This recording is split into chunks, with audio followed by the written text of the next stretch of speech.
Alors du coup, ce qui est sûr, c'est qu'il y a un secteur qui marche bien, et un salon en particulier, la 12e édition du Salon des équipements et services pour l'hôtellerie, la restauration et les collectivités.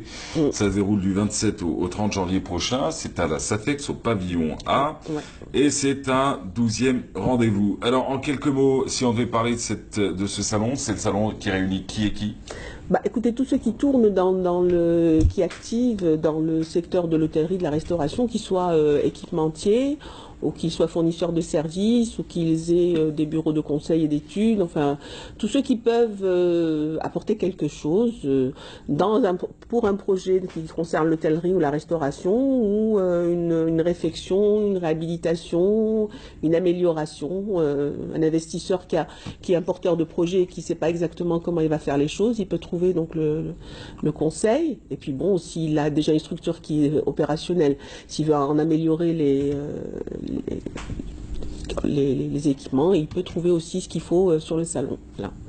Combien de participants cette année? Bah, ça tourne autour de 100, ça s'est maintenu par rapport à l'année dernière, que Ouais. malgré, enfin bon, il y a eu on a eu un petit peu peur à un moment parce que avec les changements de texte concernant les importations, enfin il y a eu C'est un ça. petit truc de transition et un petit peu de cafouillage, mais maintenant bon, les choses semblent rentrer dans Ça a été l'ordre. touché, le secteur Bah de écoutez, l'hôtellerie? oui, pas les fabricants. Bon, certains fabricants ont été impactés quand même parce qu'il y a des choses qu'on ne se fabrique pas encore, même s'il y a de la fabrication locale, nous avons quand même pas besoin de pas mal d'intrants qui viennent de là-bas. Ouais. Et il y a des équipements qui ne sont pas du tout fabriqués ici. Et donc cela, il y a eu Ouais. une petite confusion entre le domestique et le professionnel, mais bon, ça a été vite levé. Normalement, c'est en train de rentrer dans l'ordre. Voilà. Et puis il y a tellement de projets qui arrivent à maturation là, et je crois qu'il y a plus de 110 hôtels qui sont en phase d'équipement. Donc il faut, maintenant que les choses sont là, il faut les équiper. Et il y en a 500 qui sont en phase de réalisation. Sans compter que le secteur, le ministère du Tourisme, parce que c'est soumis à agrément à un projet dans le tourisme, Ouais. donc il y a 1800 et quelques, je crois que c'est 1890, quelque chose comme ça, de projets qui sont agréés, donc ils ont leur agrément et qu'il va falloir lancer. On avait reçu d'ailleurs la dernière fois le conseiller chargé de la communication et responsable d'ailleurs de la communication Mmh. et des partenariats. Et des partenariats qui parlaient donc des facilitations, de la digitalisation de certains services auprès du Oui. ministère du Tourisme. Il avait parlé aussi de la sortie de ces de ces fameuses fameux process, voilà, process très bureaucratique qui faisait qu'on ouvrait une agence au bout de. Alors je parle d'agence, hein, je parle même pas d'hôtel, Oui, mais oui. fallait attendre que monsieur et madame, faisant partie de cette commission qui devait signer ou pas l'agrément pour avoir une agence de voyage, se décident enfin à se retrouver. Si oui ou non, ils allaient enfin donner quelques agréments aux enfants du peuple. Et ça, il avait dit que c'était fini, que c'était passé à une autre ère, donc forcément Oui, dans oui. d'autres Non, il y a secteurs, plein de choses. Il d'autres y a des segments choses. comme l'hôtellerie, ça va être autre Ça chose. fait quand même un petit moment qu'on travaille sur le secteur. On voit quand même qu'il y a des choses qui ont été faites, ne serait-ce que par les facilitations, ce qui concerne les encouragements fiscaux. Il y a des choses où vraiment, surtout quand les projets sont installés sur les hauts plateaux, dans le sud, je pense pas qu'il y ait beaucoup de pays qui le fassent. Hein. Il y a quand même pas mal de choses. Maintenant, il faut que les gens jouent le jeu Ouais. aussi. C'est bon. Vous savez, Mais moi, c'est après, des investissements à risque aussi, le sud du pays. Pas par rapport aux conditions sécuritaires, hein, on parle non, pas de ça. non. Mais par rapport déjà à l'affluence actuelle, par rapport aux derniers chiffres des dernières années qui n'ont en aucun cas été rassurants pour de Oui, potentiels investisseurs. mais vous ne faites que compliquer les choses. Si en plus, Je complique les non, choses. non, enfin, je veux dire, suis je que parle en journaliste. général, je parle pas Oui, de vous en particulier, mais si en plus vous n'avez même pas de lieu pour les accueillir, comment c'est vous ça. voulez faire l'effort d'aller, parce que C'est ça. la destination Algérie, pour moi, elle est encore à construire. C'est ça. C'est voilà, quand les gens, ils connaissent le Maroc, la Tunisie et entre Entre les l'Algérie, deux, ils savent pas où. voilà, voilà. Donc il y a encore une destination et on a plein d'atouts à faire valoir. Justement, on devrait profiter de ce qui a été fait ailleurs pour ne pas rééditer les mêmes bêtises, pour jouer sur l'authenticité. Et ça, ça, se cacher authentique, c'est peut-être que notre retard, en fin de compte, ça va être notre force, parce que quand je reçois des étrangers, donc on se balade, c'est vrai qu'il y a plein de choses où on aimerait que ça soit mieux, mais le contact avec les gens, comment ils sont accueillis, ils n'en reviennent pas. Donc on n'est pas perverti par le tourisme de masse. Les gens vous rendent service, tout n'est pas monnayable, et on a encore cet esprit-là, et il faut continuer, il faut le préserver, il faut faire les choses correctement. Mais bien sûr, il faut aussi les structures pour recevoir les gens correctement. Et mon leitmotiv, parce qu'ils vont croire que je suis, c'est idée fixe. C'est pas le tourisme. Le tourisme ne dépend pas que du ministère du Tourisme. Tout le monde doit s'y mettre. Et quand vous voyez les problèmes d'environnement que l'on a, vous pouvez avoir les plus beaux sites du monde s'ils sont gâchés par des décharges sauvages et par des.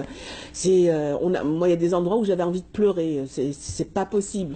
Et vous dites à juste titre, hier, on avait fait une émission avec des représentants d'APC, alors notamment le PAPC de président d'APC, anciennement appelé les maires, alors maire de Bouffalek et président d'APC de Blida, de la commune de Blida, et on avait parlé de l'environnement. L'investissement industriel, c'est très bien, c'était un point important. Le foncier industriel, c'est très bien aussi.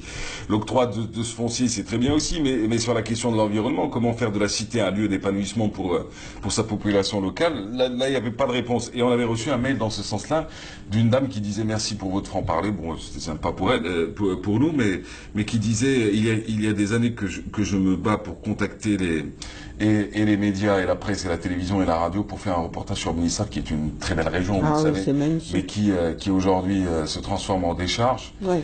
Et aucun média ne prenait le risque de venir en parler. Alors je disais, nous, à notre niveau, on ne pouvait pas le faire, on pouvait en parler, mais on ne pouvait pas non plus se déplacer. Non, mais je crois que Benissaf, c'est parmi tant d'autres. Moi, il m'arrive assez fréquemment d'aller du côté du barrage de Taxet, par exemple, qui est un superbe endroit. Bon, c'est vrai qu'il y a eu des soucis de sécheresse, le niveau a bien baissé, mais quand vous voyez les décharges qu'il y a autour, alors je ne parle pas des canettes et des gens qui, bon, chacun fait ce qu'il veut, mais que quand ils ont des canettes de bière, quand ils ont, ça peut être aussi la même chose avec des boissons. Oui, mais enfin voilà, mais tout le long les gens qui lavent leur voiture dans le, c'est ahurissant, et des gens qui, quand ils ont fini de faire les travaux chez eux, ne trouvent pas mieux. Vous avez plein d'endroits où vous avez des camions bennes qui viennent et qui déchargent, et partout où vous allez, on est envahi par les sachets. Réellement, il faudrait un plan hors sec pour l'environnement. Mais il y a peut-être les pouvoirs, les maires et tout ça doivent faire un peu mieux leur boulot. Mais je crois que aussi nous autres Algériens aussi, on devrait faire aussi un gros effort sur nous-mêmes. Mais la question sur les maires, c'était pas est-ce qu'ils faisaient leur boulot ou pas, mais c'était quelle était leur vision là-dessus. Et effectivement, on avait été déçus de rester. Bon. Alors du coup, je vous ai éloigné un peu de votre sujet de base et votre salon. Alors le salon, on rappelle les dates, c'est du 27 au 30 janvier. C'est fini pour les inscriptions? Bah oui, mais en fait, tant qu'il y a de la place, il doit en rester un petit peu. Mais enfin, je pense pas que maintenant, à une semaine, qu'il y ait encore des gens qui se déclarent. Oui, il y en a un qui m'a promis de me rappeler demain pour me dire s'il pouvait prendre, parce qu'il avait des choses à régler. On rappelle que le salon, c'est le salon des équipements et services pour l'hôtellerie, la restauration et les collectivités. Vous avez parlé de l'hôtellerie, c'est très bien. Vous avez parlé d'un certain nombre d'hôtels en cours de réalisation, d'autres qui ont reçu leur agrément. Alors sur les collectivités, sur la partie collectivité, vous voulez dire quoi par là? Écoutez, collectivité, c'est un lieu dans lequel vous trouvez des gens, beaucoup de personnes qui vivent au même endroit, pour une raison ou pour une autre. Une prison est une collectivité, un hôpital est une collectivité. Ouais. Et bon, vous avez juste la décoration des étages supérieurs qui change, c'est tout, mais vous avez des équipements qui servent à la fois en hôpital, mais qui servent aussi dans l'hôtel. Voilà, et les grandes cuisines, ce sont des choses qui sont les casernes, tout ça, les œuvres universitaires aussi. Tout ça, ce sont des collectivités. Vous avez toutes les bases vie que nous avons dans le sud. Ça, c'est un grand pan des activités des gens qui sont dans des équipementiers. Sur les 100 exposants, c'est réparti comment? Alors, vous Restauration, avez... hôtellerie, collectivité. non, on va pas parce que c'est des trucs transverses. Non, c'est pas, on peut pas aller aussi finement. On peut faire... Il y a quelques étrangers qui viennent directement, donc qui sont en prospection sur le marché algérien, qui viennent en tant que société étrangère.